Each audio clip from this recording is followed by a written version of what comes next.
Hello दोस्तों, एक बार फिर से स्वागत करता हूँ वार फार्मेसी के यूट्यूब चैनल पे। दोस्तों, आज का टॉपिक हमारा खांसी के ऊपर है कि खांसी कितने टाइप से होते हैं और खांसी क्यों होता है और खांसी के क्या क्या ट्रीटमेंट है, सब कुछ आज हम लोग पढ़ने वाले हैं। तो वीडियो काफ़ी ज़्यादा इंटरेस्टिंग होने वाला है। उससे पहले चैनल पर नए विजिट हो तो चैनल को सब्सक्राइब करना ना भूलें। चलिए अपने टॉपिक के ऊपर चलते हैं और देखते हैं कि आज का टॉपिक हमारा क्या होने वाला है। देखिए, यहाँ पे कुछ डिफिनेशन दिया गया है कि हमारा कफ क्या होता है, कफ का क्या डिफिनेशन है। यहाँ पे देखिए, कफ एक प्रोटेक्टिव रिफ्लेक्स एक्शन है जो हमारे रेस्पिरेटरी ट्रैक्ट से फॉरेन पार्टिकल, म्यूकस, स्मोक या डस्ट को बाहर निकालता है।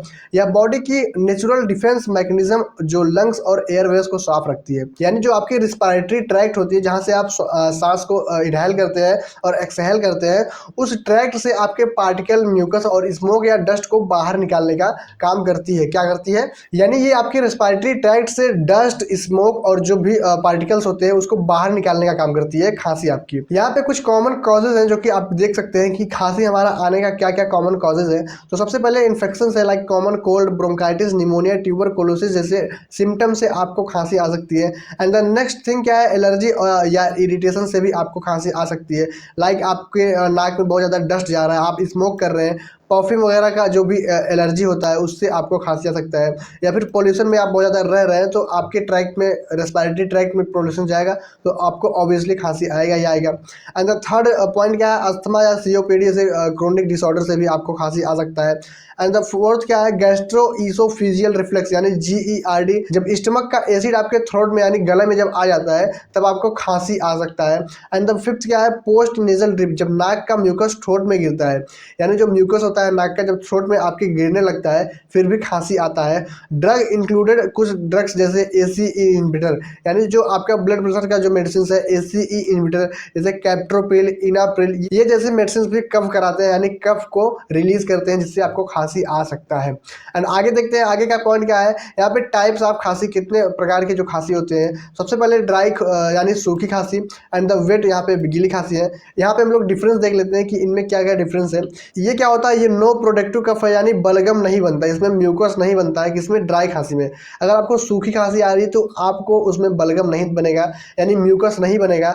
एंड द वेट यानी गीली खांसी में क्या होता है, प्रोडक्टिव कफ, यानी आपका कफ जो है प्रोडक्ट होगा, बलगम बनेगा, रिलीज होगा। एंड इसका कॉजेज क्या है, जो ड्राई कफ का कॉजेज है, एलर्जी के कारण हो सकता है, पोल्यूशन के कारण हो सकता है। एंड ड्राई माउथ, आपका मुंह अगर सूखा है फिर आपको ड्राई खांसी आ सकती है। And the next thing, viral infection यानी वायरस संक्रमण के थ्रू भी आपको खांसी आ सकती है। एंड बैक्टीरियल इन्फेक्शन यानी जीवाणु संक्रमण से भी आपको खांसी आ सकती है ड्राई कफ में। एंड द वेट कफ में देखते हैं, कोल्ड यानी आपको बहुत ज़्यादा ठंड लग रहा है या फिर ठंड में रह रहे हैं तो उसके कारण होगा। एंड फ्लू यानी फ्लू संक्रमण के कारण भी हो सकता है। निमोनिया अगर आपको है तो उसके कारण कॉज कर देगा। एंड अस्थमा जैसे डिजीज आपको है तो अस्थमा से भी आपको खांसी आएगा। Viral infection and bacterial infection से भी आपको कौन सा खांसी आएगा, गीली खांसी आ सकता है। एंड देखते हैं आगे का पॉइंट क्या है। यहाँ पे देखिए कुछ मेडिसिन भी मेंशन है जो कि डॉक्टर में रिकमेंड करते हैं। तो देख लेते हैं कि ड्राई यानी सूखी खांसी में कौन कौन सा मेडिसिन चलता है। तो यहाँ पे दिया गया है dextromethorphan. It is anti tissue class medicine that decreasing activity in the part of brain that cause coughing. यानी कहने का मतलब यह है कि यह एक एंटी टिश्यू क्लास की दवाइयाँ होती है जो कि मस्तिष्क में खांसी उत्पन्न करने वाली क्रिया को रोक देती है। आपके ब्रेन में जो खांसी उत्पन्न करने वाले प्रोसेस को ये क्या करती हैं, डिक्रीज कर देती हैं, जिससे आपको खांसी का आभास नहीं होता है, जिससे आपको खांसी बंद हो जाती है। एंड आगे देखते हैं आगे कौन सा मेडिसिन है, ड्राई कफ के लिए है। ड्राई कफ के लिए कौन सा मेडिसिन है, डेक्स्ट्रोमेथॉर्फिन प्लस क्लोरफेनारमाइन। ये जो है कॉम्बिनेशन मेडिसिन है जो कि डेक्स्ट्रोमेथॉर्फिन और क्लोरफेनारमाइन से कॉम्बिनेशन मिलकर बनी होती है। डेक्स्ट्रोमेथॉर्फिन क्या करता है, खांसी कम करेगा। एंड क्लोरफेनारमाइन क्या करेगा, हिस्टामाइन की क्रिया को रोक देता है, हिस्टामाइन की क्रिया को ये रोक देता है। इसका यूजेस क्या है, ड्राई कफ यानी सूखी खांसी में दे सकते हैं। रनिंग नोज यानी अगर आपका जो नाक बह रहा है तो उसमें भी आप यूज़ कर सकते हैं। वाटर आइज यानी आंखों में अगर पानी आ रहा है तो उस कंडीशन में आप इस सिरप का यूज़ कर सकते हैं। बाकी ये सिरप डॉक्टर रिकमेंड करते हैं आपके खांसी के लिए। बाकी ये सिरप काफ़ी ज़्यादा इंपॉर्टेंट है जो कि डॉक्टर आपको रिकमेंड करते हैं जब आपको खांसी वगैरह आता है। एंड द नेक्स्ट थिंग क्या है, ड्राई कफ यानी सूखी खांसी।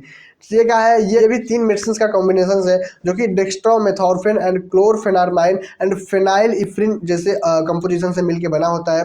फेनाइलइफ्रिन reduce the swelling nasal passes, ये क्या करता है, यह नासिक के अंदर आने वाली सूजन को कम कर देता है, यानी अगर आपके नाक के अंदर कोई इन्फ्लामेशन है तो उसको ये रिड्यूस कर देता है। यूजेस यानी थ्रोट इरिटेशन यानी गले में अगर खराश है तो आप ये सिरप ले सकते हैं। स्नीजिंग बार बार छींक आ रहा है तो फिर भी आप इसका यूज़ कर सकते हैं।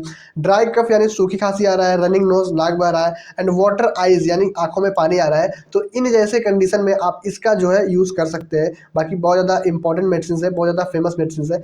आगे देखते हैं वेट कफ यानी गीली खांसी, एम्ब्रोक्सोल, लियोसल्बूटामॉल एंड गाओफेनेसिन, ये भी 3 कंपोजिशन का सिरप है जो कि एम्ब्रोक्सोल जो कि बलगम आपकी जो म्यूकस को वो क्या करेगा, पतला करेगा, एंड गाओफेनेसिन क्या करेगा, बलगम खत्म करेगा, यानी आपके म्यूकस को ये क्या करेगा, डिक्रीज यानी खत्म कर सकता है।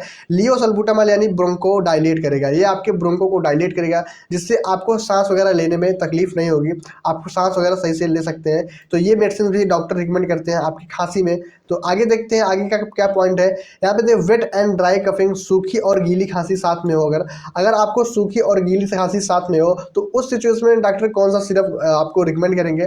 लाइक यहाँ पे देखिए composition ambroxol, dextromethorphan and phenylephrine and chlorpheniramine and menthol, इन जैसे कंपोजिशंस का सिरप डॉक्टर आपको रिकमेंड करेंगे। कब रिकमेंड करेंगे, वेट एंड ड्राई कफिंग जब एक साथ होएगा तो इन जैसे कंपोजिशंस का सिरप डॉक्टर आपको रिकमेंड कर सकते हैं। यूजेस क्या है, गीली खांसी में यूज़ कर सकते हैं, बलगम में यूज़ कर सकते हैं, बार बार छींक आ रहा है, गले में जलन हो रहा है एंड गले में बलगम आ रहा है एंड आँखों के एंड आँख और नाक से पानी अगर आ रहा है तो ये मेडिसिन आप यूज़ कर सकते हैं डॉक्टर के रिकमेंडेड पे। बाकी ये मेडिसिन बहुत बढ़िया है, बहुत अच्छा काम करता है। फिजिकली मैं इसको यूज़ किया हूँ, मैं अपना एक्सपीरियंस बता रहा हूँ, ये मेडिसिन बहुत ज़्यादा अच्छा है और ये मेडिसिन बहुत अच्छा काम करता है। एंड आगे देखते हैं बलगम के लिए हर्बल उपचार, वस्का सिरप, यानी ये क्या है, ये आयुर्वेदिक ट्रीटमेंट है। इस सिरप को आधा तोड़ वसिका भी बोलते हैं। इसको क्या बोलते हैं, इस सिरप को आधा तोड़ वसिका भी बोलते हैं, इसके नाम से भी आप जान सकते हैं। यह सिरप आयुर्वेदिक होती है, इसको हिमालय कंपनी द्वारा बनाया जाता है, मैन्युफैक्चरिंग किया जाता है हिमालय कंपनी द्वारा। एंड ये भी आपके खांसी में यूज़ कर सकते हैं, जो कि ये आयुर्वेदिक होती है तो आपको कोई साइड इफेक्ट वगैरह देखने को नहीं मिलेगी। एंड आगे देखते हैं, आगे हमारा है डोजेज, यानी कितना डोजेज देना चाहिए। 5 साल के सामान्य बच्चों में 2.5 ml TDS यानी दिन में 3 बार, एंड सामान्य वयस्क यानी अडल्ट में 5 ml BD दिन में 2 बार, एंड यदि ज़्यादा बलगम होता है तब 5 ml TDS दिन में 3 बार आप दे सकते हैं। इस हिमालय वस्का को आप अगर बच्चों में आपको देना है तो 2.5 ml दिन में 2 बार, एंड अगर एडल्ट में देना है तो 5 ml दिन में 2 बार, एंड अगर ज़्यादा म्यूकस इंक्रीज हो रहा है तो उसमें जो है 3 बार आप दे सकते हैं 5 ml। आगे देखते हैं बलगम के हर्बल उपचार, कॉफलेट सिरप, ये भी जो है हिमालय के द्वारा मैन्युफैक्चर किया जाता है। यह भी आयुर्वेदिक सिरप होती है। इसमें कई प्रकार का हर्बल वस्तुओं का इस्तेमाल किया जाता है, जैसे पवित्र तुलसी, शहद, मुलेठी, ये जो है नेचुरल मेडिसिन का यूज़ किया जाता है। बाकी ये भी हिमालय द्वारा मैन्युफैक्चर किया जाता है और ये भी आयुर्वेदिक मेडिसिन है तो कोई ज़्यादा साइड इफेक्ट वगैरह देखने को नहीं मिलेगा। तो ये मेडिसिन भी डॉक्टर रिकमेंड करते हैं और ये मेडिसिन भी आप यूज़ कर सकते हैं। एंड आगे देखते हैं इसकी जो डोजेज है। 5 साल के सामान्य बच्चों में इसको भी 2.5 ml DDS यानी दिन में 3 बार, एंड सामान्य वयस्क में 5 ml BD यानी दिन में 2 बार, 5 ml एडल्ट में।